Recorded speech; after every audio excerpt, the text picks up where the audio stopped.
Good evening, and welcome to another episode of Tonight Today.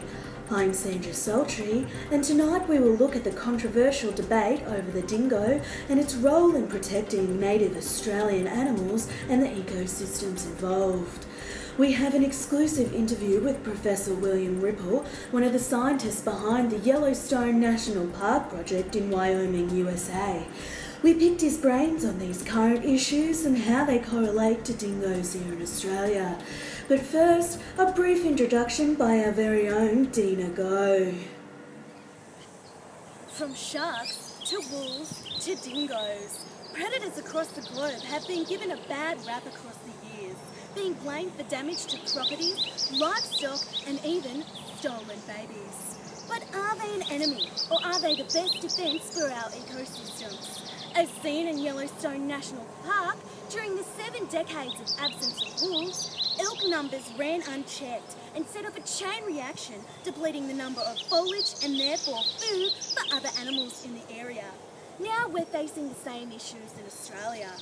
Dingoes are seen as pests to outback farmers, attacking livestock and creating an unsafe environment for locals. But could they be the key to keeping feral cat and fox numbers down, thereby giving little native marsupials like this guy here a fighting chance?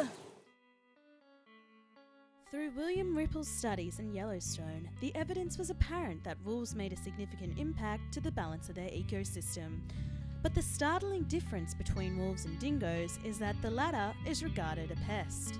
Controlled by the use of a 3,400-mile dingo-proof fence to keep the farmers at a safe distance, Ripple claims that the dingoes are too far spread out to become a controller of feral mesopredators. We have recorded an interview with Professor William Ripple himself from earlier today. He's worked firsthand on the Yellowstone project, has published many influential peer-reviewed articles and journals about predators and their ecosystems. So let's hear what he has to say. The key issue here that's being reciprocated across America and Europe is that the stigma against predators is still real. Humans are threatened by big game in their area. They say it damages the farmers' stocks and livelihood and can damage the number of tourists that smaller European countries thrive off. Although the popularity of the Yellowstone Reintroduction Project has brought in more tourism to Wyoming, so we could see some positive influences on society. Another point to consider is that it's considerably more time effective to hunt and cull feral cats, foxes and overpopulated kangaroo mobs, and to continue to bait and poison dingoes than to let dingoes repopulate enough to become an effective regulating force.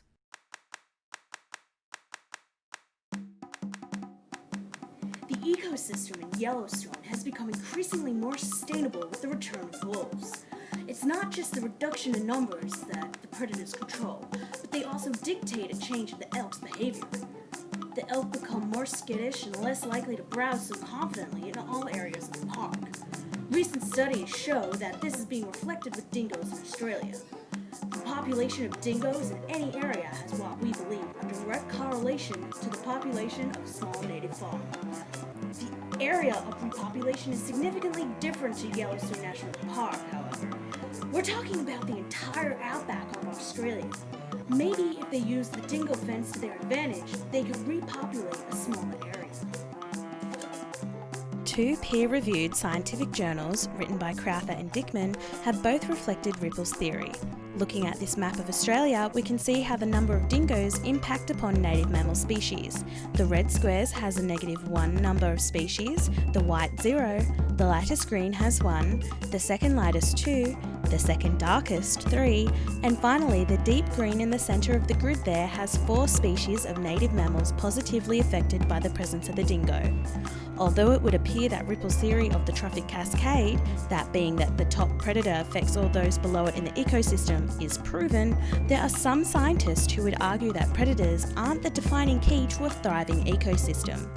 We interviewed scientist Stephanie Hall, an expert on this topic, and she provided insight into her opinion based on her detailed research. The most notable discovery when researching was that although predators are an integral part of any ecosystem, there are always going to be other variables in play that are context specific.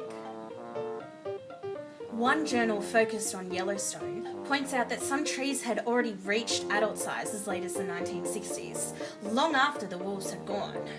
Also, other factors including droughts and human hunting also contributed to the decline in elk numbers and behaviour, not just the wolves, as Mr. Ripple would imply. I do believe, based on the scientific journals, that the evidence all points to success when it comes to using dingoes as a regulating force to recover the numbers of native marsupials.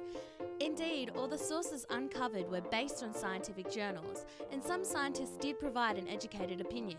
However, there's still an air of doubt to these results that make me believe that maybe repopulating dingoes is not the answer.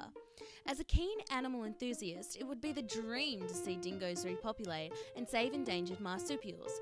However, looking at it from a logical perspective, it would cost too much of the government's money and farmers' personal money and stock to keep dingoes from becoming a pest to modern civilization. It all comes down to what's more important: saving Australia's iconic flora and fauna, or keeping our land to ourselves. At the end of the day, if it's not the dingoes acting the pest, it'll always be something else.